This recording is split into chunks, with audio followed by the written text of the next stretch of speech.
Germany recently announced that they were going to have a legalized cannabis market, kind of moving forward with the largest European economy as it is. Hopefully, their cannabis market will be equally as good as their other products like automobiles and whatever. But we're going to talk about an interesting situation here where Germany confirms cannabis agreement with the Taliban.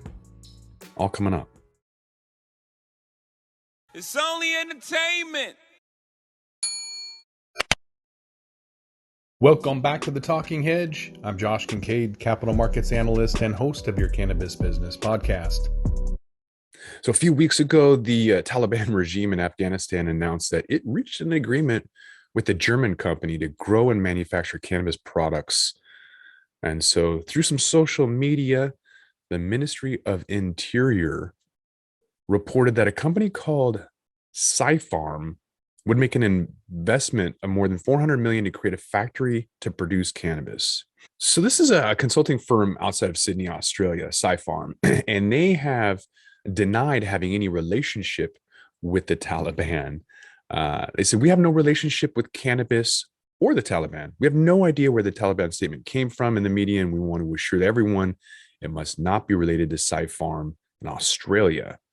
So after kind of that whole media hype, I guess, the Taliban spokesperson tweeted to set the record straight and said that the deal had been finalized with the German company dedicated to the development of cannabinoid-based medicines called Cpharm. So the German company, that's maybe a consulting company based in Australia, is saying no, Taliban saying yes. So Cannabis Now contacted Cpharm International and spoke with its CEO. And the CEO said we started talks with Afghanistan in 2017 when their parliament passed a medical cannabis law. He goes on to say that in November of 2020, they started setting up the infrastructure in the north of the country, bringing in experts to build a lab. But the previous government put in place by the US was very corrupt. So following the Taliban advancement in August, the CEO believes he has better prospects now that the US is gone and the new government, quote, loves us very much. So Cpharm is going to engage in contract farming, building an extraction center, and then processing cannabis that they're growing on the plots of land by local landowners. These growers are going to receive seeds that the German company gets and gives to them to meet industry standards.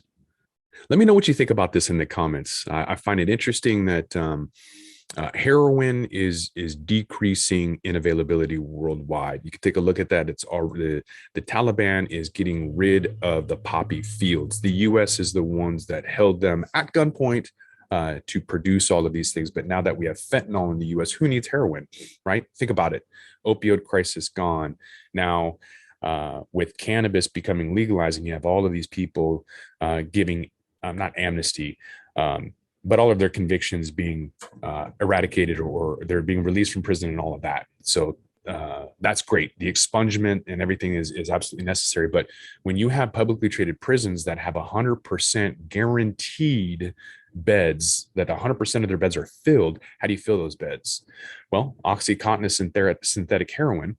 Now they're issuing those to 11-year-olds. So when those 11-year-olds become 20-something, you think they're going to go to heroin to get something stronger? Probably. And now fentanyl is around. Those are going to fill those beds up really, really quick. So in my opinion, looking at a corrupt government who has legalized slavery is absolutely looking at how to fill those beds long term. So why did they leave Afghanistan? They have fentanyl. That's like kind of a no-brainer to me, that there was no weapons of mass destruction. These guys had nothing to do with 9/11. It was the Saudis. And now that they have fentanyl, Taliban is, free to do what they want. Now the Taliban is reducing the amount of heroin and poppy seeds and going for cannabis. So I find it really, really fascinating that the US wouldn't allow something like that.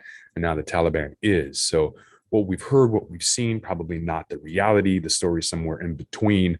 I want to know your take. Let me know in the comments. It's a really fascinating story. I want to see how this develops. With that, we're going to roll this one up. I'm Josh Kincaid. This is The Talking Hedge. Don't forget to like, share, and subscribe, or don't, and I'm out. Don't forget to smash that like button on your way out and check out these other videos that we've got.